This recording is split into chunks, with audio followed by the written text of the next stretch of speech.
Great news. There's a quick way you can save money. Switch to Geico. Geico could help you get great coverage at a great price. And it only takes 15 minutes to see if you could save 15% or more on car insurance. Go to geico.com today and see how much you could save.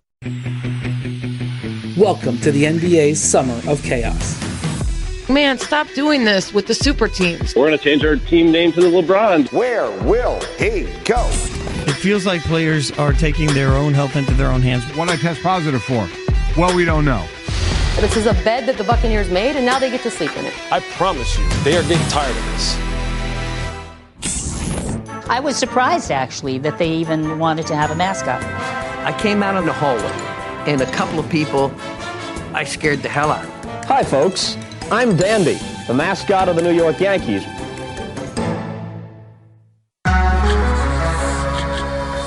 What you see may change your perception of any sporting event. Get this, shoot this.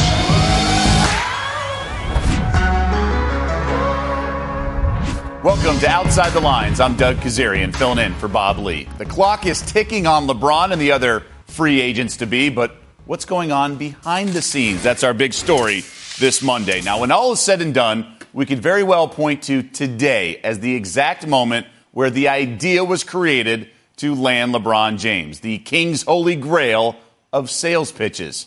According to Ramona Shelburne, though, LeBron does not want to hear anything elaborate. The NBA has a moratorium on contact until midnight Saturday night. But this is when the presentations are finalized, like when the Clippers decided to make T-shirts for Blake Griffin, placing his image on a shirt with pioneers. Martin Luther King Jr., JFK, Albert Einstein, and Gandhi, among others. Or when Pat Riley lined up his 7 championship rings on a table in front of LeBron James, who had yet to capture a ring at that point. And Mark Cuban even created a cartoon to sell Dwight Howard.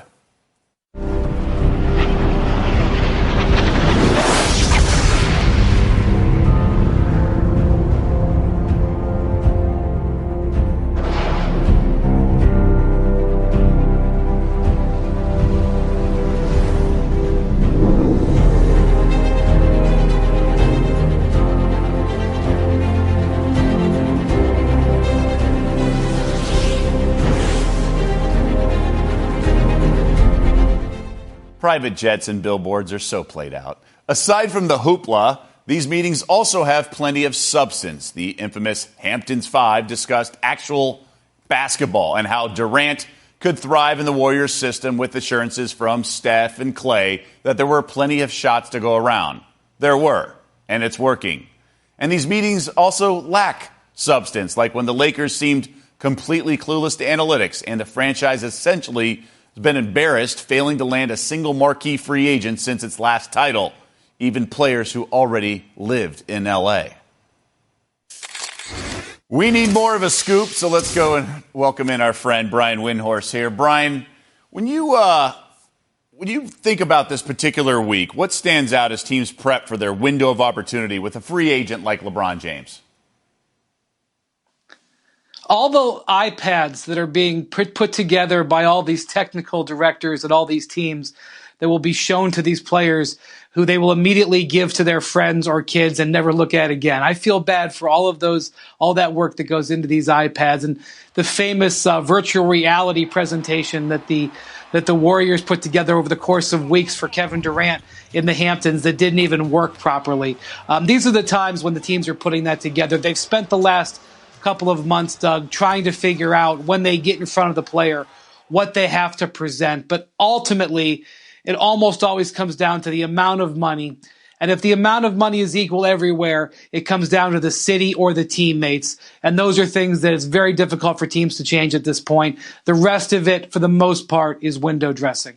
Now, with owners in a front office from one generation, how do they go about determining the best way to connect, or rather convince, an athlete who's essentially a millennial? Well, I'll tell you, I've seen some of these dossiers that get put together. Sometimes they do it internally. Sometimes they hire firms, Doug, not only to learn who to pitch or what to pitch about the player, but what avenue they should take. Should they go towards mom and try to get to know mom and go in that way? Should they go towards dad? Should they go towards his best friend? Should they go towards the agent? What about the girlfriend? What about the kids? Part of free agent preparation is knowing who to pitch. A lot of times it is directly the player, but other times it's not. And sometimes, I saw one dossier that said that you need to recruit mom before you need to recruit the player. And that's kind of goes back to college recruiting. Some of these guys are pretty young. Some of them, their mothers still have big roles in their lives, or their fathers, and you have to recruit the parents as well. What are some of the most ridiculous pitches you've heard about? Well, I can think of a couple in the last few years. The one that just still to this day blows my mind. In 2015, LaMarcus Aldridge was a free agent. He didn't want to play center. He wanted to let all these teams know he was going to be a power forward. So the Phoenix Suns went out and signed Tyson Chandler to a 4-year, $52 million contract, and then brought him to the free agent meeting saying, look, LaMarcus, you won't have to play center in Phoenix. Here's our center. We just signed him 15 minutes ago. It was a crazy gambit to play, to go sign a guy that didn't necessarily fit your team for the recruitment. Guess what? LaMarcus Aldridge went and signed in San Antonio. Tyson Chandler is overpaid and doesn't do much now for that $52 million. But then last year, I was really laughing at this one. The Spurs didn't have much of a chance at Andre Iguodala. But one of the things that they pitched him, because they knew he was a tech investor, a savvy tech investor for firms in Silicon Valley. So they told him, hey, Andre, if you come to San Antonio, you can go invest in tech firms in Austin. And by the way, they're going to have a high-speed rail built between San Antonio and Austin in the next 5 to 10 years. Here's your 3-year contract. I mean, it was just, I know the Spurs were just sort of going through the motions, but the fact that they would talk about a high-speed rail between San Antonio and Austin as a recruiting pitch just made me laugh to this day. Whatever it takes. That's a Cavaliers motto, but all the teams in the NBA adopting it when it comes to NBA free agency. Brian, thank you. Stop me if you've heard this before. The NFL is drawing backlash about how it's handling an investigation. Consistent inconsistency. That's been the league's hallmark over the last handful of years. Now, we know life is not binary. We want it to be, but it's not. We all tend to oversimplify situations, but the NFL still finds new ways to muck it up. Bucs quarterback Jameis Winston facing a 3-game suspension for violating the league's personal conduct policy, according to our Adam Schefter. It stems from allegations with a female Uber driver. And the latest, Julian Edelman is appealing his 4-game drug suspension today, according to ESPN's Dan Graziano. The wide receiver is accusing the NFL of botching the collection of samples. In fact, due to policy, the league will not disclose what he tested positive for and may not even exactly know. For more perspective, we bring in Dominique Foxworth, a man who played 6 seasons and is also former president of the Players Association. So, Dominique, thanks for taking the time. Thanks for having me, Dan. Why can't the NFL seemingly get anything right when it comes to disciplinary action? Oh, yeah, I think they've bitten off more they can chew in many disciplinary cases. But this particular one with Edelman, we can start with that. I think it's interesting. It's problematic, frankly, that these things continue to leak. And the idea that they don't know what he tested positive for, but he tested positive, I feel like there's some benefit of the doubt that's owed to Edelman, because he pointed out that he has never tested positive for anything before. And I don't know that the NFL deserves the same benefit of the doubt given their issues with discipline in the past. Yeah, it's a third party that conducts the testing. That's collective bargaining agreement in that. As for Jameis Winston, no police report filed for this incident. How would you handle it? Right. Yeah, I think, again, this goes to benefit of the doubt. And Jameis Winston most certainly hasn't earned the benefit of the doubt for anyone, given his behavior since, you can go back to college, and we all have been talking about it for quite some time. So I think what's interesting about this particular case is that all the things that people normally use to try to discredit the victim, you can't really use necessarily in this case. The victim is not trying to sue him. The victim just made the allegations to Uber. And then another interesting point here is that the league, from what I've read, while the suspension hasn't come out yet, the league is looking to suspend him for not disclosing that this investigation was going on. They're not necessarily looking to suspend him for his conduct. This is a unique situation, but it's not, because Jameis Winston, as you mentioned, has a track record going back to his college days. Look, the guy won a Heisman Trophy as a freshman. He became famous as a teenager. Certainly not the normal maturation process like many of us go through in our younger years, but in best case scenario, he's guilty of making bad decisions. In this night out, hanging out with guys who end up going to jail for 15 years for sexual assault. At what point will the NFL or a team specifically, can they assign just chaperones? A lot of people have bodyguards for safety. Why can't we get chaperones for some of these players who are young and have a track record of making bad decisions?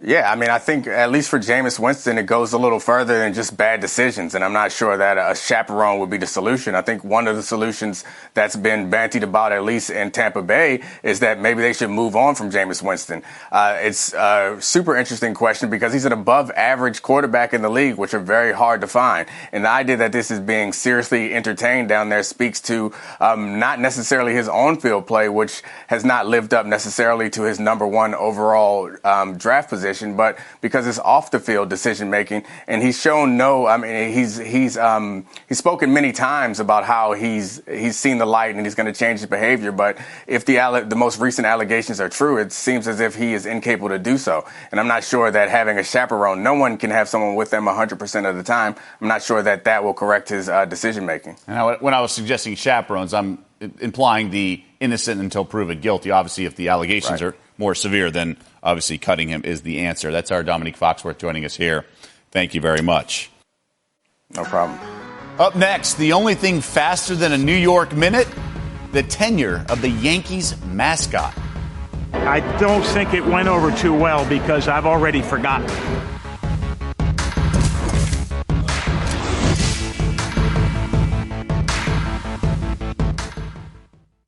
Next, you're holding up the line, ma'am.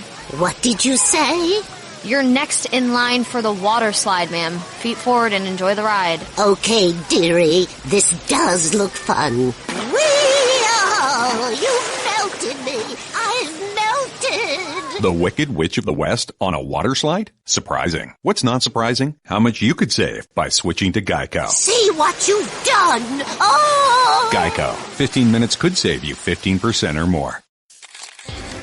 Here's more stuff that matters. You can't blame Cristiano Ronaldo if he's a bit tired when Portugal and Iran kick off in less than an hour with a ticket to the World Cup round of 16 on the line. Late last night, hundreds of Iranian fans spent hours outside a Russia hotel serenading the Portuguese star and his teammates in advance of their match. Ronaldo even came to the window to plead for some quiet, but the ruckus continued deep into the night. Pregnancy will no longer be a penalty when determining seeding for the U.S. Open, USTA President Katrina Adams telling the New York Times. This issue became a hot topic last month when 23-time Grand Slam champ Serena Williams was unseeded for the French Open, her first Grand Slam event since giving birth. The six-time U.S. Open champ is currently ranked 183rd in the world.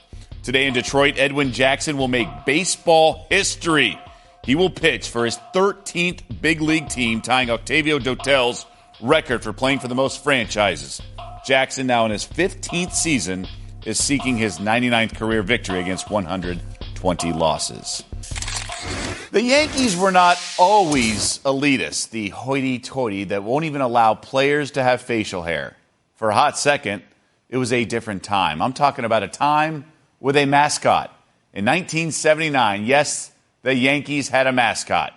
Jeremy Schaap has this often untold story where George Steinbrenner even wanted to win the competition for the best mascot, with limitations.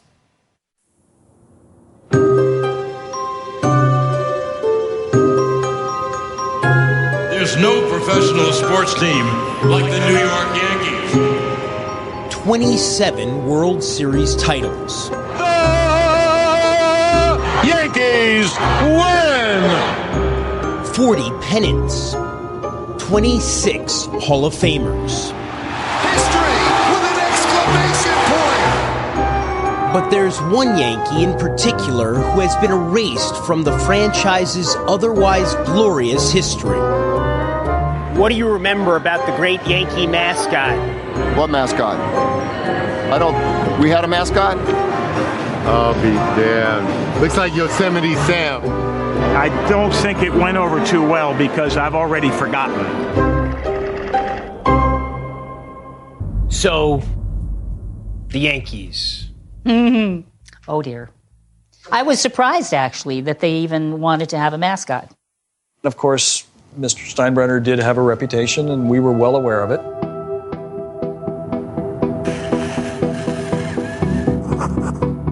I went and looked at a lot of old uniforms, and I decided it would be a character sort of out of the past. He had red hair, and he had red mustache, and he was big, and he had a hat that would spin around. A dyed-in-the-wool Yankee. The costume was created. A name was bestowed. Dandy, as in Yankee Doodle. Still, someone would have to bring him to life. Rick, what do you think it was they saw in you that would make you an ideal mascot? Well, you know what? Jeremy. Cracking me up, man. My roommate said, this is going to be amazing. The Yankees don't do anything half-assed. I mean, you're going to be a star. On June 27, 1979, Dandy stepped onto the field for a dress rehearsal. I had this big bat. It was called a Super Bopper bat. And I was swinging the kind of Babe Ruth kind of swagger. You're thinking, obviously, this is merely the first of countless times that I'm going to appear on the field at Yankee Stadium. Oh, absolutely. We were planning a big debut.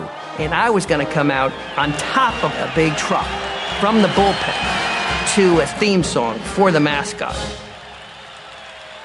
But first, the Yankees had a trip to the West Coast. And that's where plans would take an unexpected turn.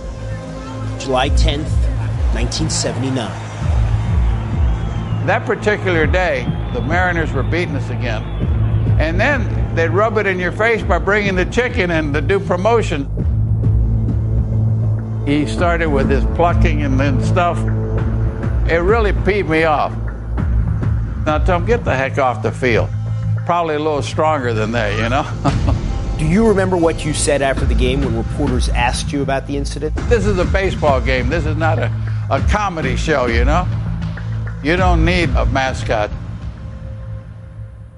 Bad timing with the chicken. Couldn't have been worse. So we thought, what are they going to do? I mean, this is just crazy. After the incident between Piniella and the chicken, Steinbrenner sided with his player. He reportedly said that mascots should be banned from the playing field. 12 days later, Dandy was scheduled to make his debut. We're invited to sit in Mr. Steinbrenner's box, and Wade and I are sitting looking around saying, where is he? Where is he? We looked. And believe me, we looked. We were looking all over the place. I came out in the hallway, and a couple of people, I scared the hell out of them, you know? And, what the hell? What is that thing? You know, it was like... When were you introduced to the public? Never. Dandy was ordered to stay off the field. Game after game, he was confined to the stands. In the stands, I ran into some situations out there. I mean, really. In 1981, just 2.5 seasons into what some had hoped would be an illustrious career, and having never made it onto the field during a game, the Dandy experiment was over. This is just crazy. After the incident between Piniella and the chicken, Steinbrenner sided with his player. He reportedly said that mascots should be banned from the playing field. 12 days later, Dandy was scheduled to make his... ...that we were restoring, and so we shredded him. He was shredded. This is just crazy.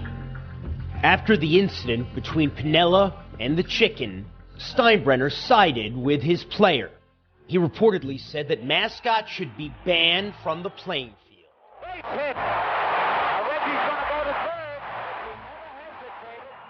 12 days later, Dandy was scheduled to make his things that we were restoring, and so we shredded him. He was shredded. Shredded. But oh, what might have been.